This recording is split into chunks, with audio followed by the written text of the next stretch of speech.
Hey guys, Dr. Decks here. Welcome to our channel. Thanks for coming. We really appreciate it. Today we're going to do a build update and I'm going to kind of tell you what we did since the last time we've seen you. We were tearing down a deck. Everything that we've done in the last 5 days pretty much has to do with deck construction.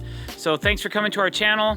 If you like what you see today, don't forget to click that subscribe button, as only 17% of you do. So we'd appreciate if we can get the subscription rate up a little bit. All right, so the first thing we did after we tore down the deck was we cleaned up the side of the house. We had to cut some stuff away and make it flat so that we could get our ledger boards up.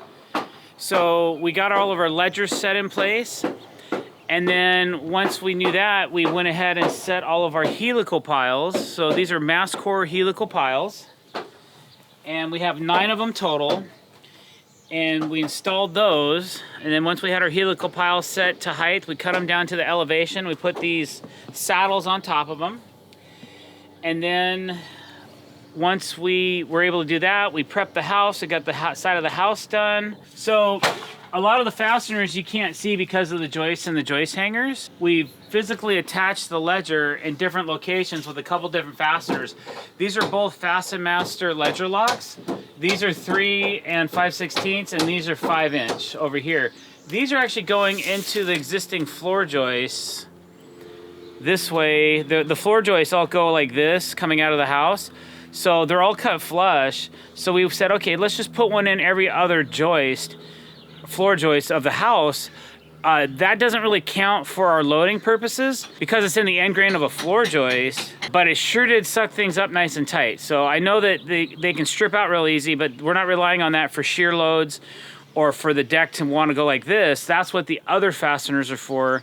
So we got those all locked in. Then we hung all of our 2x8 joists to the house. We kind of pre-installed them with some finish nails, and then we came back and installed some Simpson Strong Tie LUS 28Z Z-Max joist hangers, and then we Tico nailed those to the ledgers, and then we ran a 2.5" structural drive screw into the sides of where the shear holes are, which means you're going through some of the meat of the joist and you're going into the ledger board, but you got to use a 2.5" SD screw for that.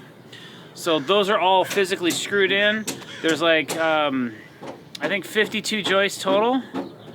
So they're all installed. And then after that, we got them all spaced accordingly and laid out properly.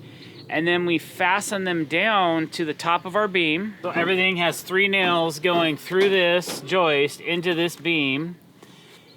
And then we're adding a over beam pressure block. And what that does is it helps keep things from rolling back and forth. In an earthquake, which we get quite often here in Washington State, it helps keep things from going like this, okay? Sometimes we'll even add mid-span pressure blocking as well, but we're not going to do it on this deck because half this deck is going to have a waterproof bladder on it. That's what we've got done so far. And today we're going to continue on with the pressure blocking. I have Jose here. He's working on that right now. And then we have several other blocks to do after that. And then once that's done, we're going to cut the outside of our deck in, put up the ledger or the outside rim joists, and then we're going to start adding a bunch of blocking for all of our different railing and different parts that we're going to be installing. So follow along and see how we do today.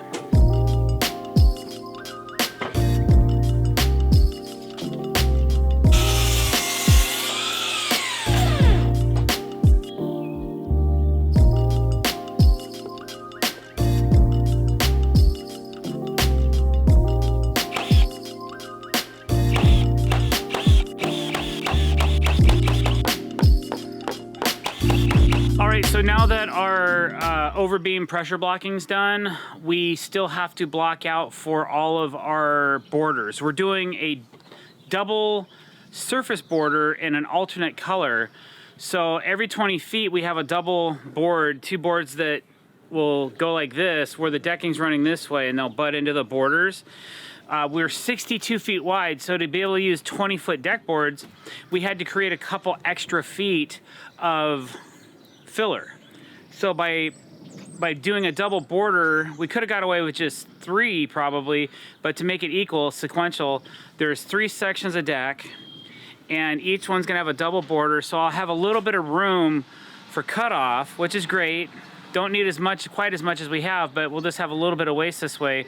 We can use 20 footers, but we're gonna do double borders. Gonna do a double border on the outside, on each end of the deck, by the house, and on the outside of the deck, and then every 20 feet. So there'll be a double border at 0, at 20, at 40, and at 60, or somewhere in those increments. We're going to lay the field color in AZEK Vintage Weathered Teak, and then we're gonna do a double surface border in Dark Hickory. That's what we're preparing for right now, is the Dark Hickory borders.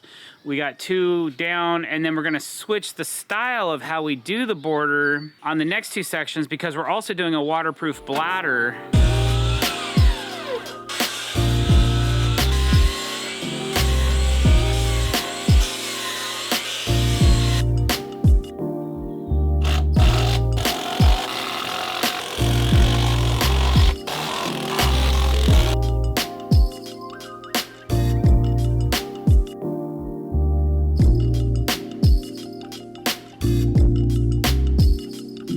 All right, time for a new blade. A lot of people may not know this. Martinez squares have a universal cutout in their titanium square that allows you to do blade changes, which is kind of cool.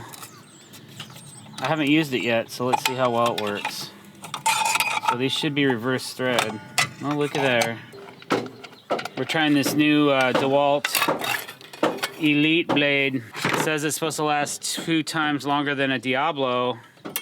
That's a hefty claim, so we'll see. I kind of like that these saw manufacturers have kind of gone to a no knockout. There's like a little area that you knock out, like the old skill saws, or I think still they have this diamond that you have to knock out, but I haven't really noticed needing it because it's a reverse threaded screw. These work pretty good. It's just nice not to have to sit there and try to find something to knock out the diamond with. You just screw it back together, tighten this baby back up, and you're good to go.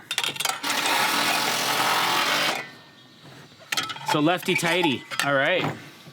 It actually worked. Good job, Mark.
All right, so we are doing a couple different types of blocking for this deck for our surface borders. One I've called the ladder, and the other one's a solid surface blocking that we have to do in areas where we're going to waterproof the deck, where we have 2 boards going this way, and then we have all our decking boards running this way. But we can't just do a standard ladder type of framing here because the water will pool in between all of the bladders. We kind of need to create a little bit of a runoff. So what I've done is I've crowned a 2x12 and I spaced this joist bay specifically to 11.5 inches so I could fit a 2x12 in between these 2 joists. Now what a 2x12 does is it gives me 11.5 inches, which is two 5.5 inch deck boards is 5.5 and 5.5 is 11. And I got a 1/4 inch gap here, here, and over here. So I'm at 11 3/4. So it's a little bit tight for the frame, but it's a much quicker way and a better way to make a solid set of blocking in between a joist bay where I have to have waterproof bladders. Our waterproof deck goes to about, I think this is the last bay that we're gonna fill right here. So about half of this deck has a waterproof bladder system on it, and then the other part of this deck is just gonna drain away. Well, where the deck drains away, we don't need to do flat blocking like that. We can just run a standard 2x8 block, and this is what I can consider a ladder, what I call a ladder blocking. So you can just take standard 2x8s, cut them to the width of this joist bay, which again is narrower than these joist bays. This one's 12 inches. So I got 11.5-inch gap over here, 12-inch gap over here. Just 12 inches for ease of layout is why I did it that way.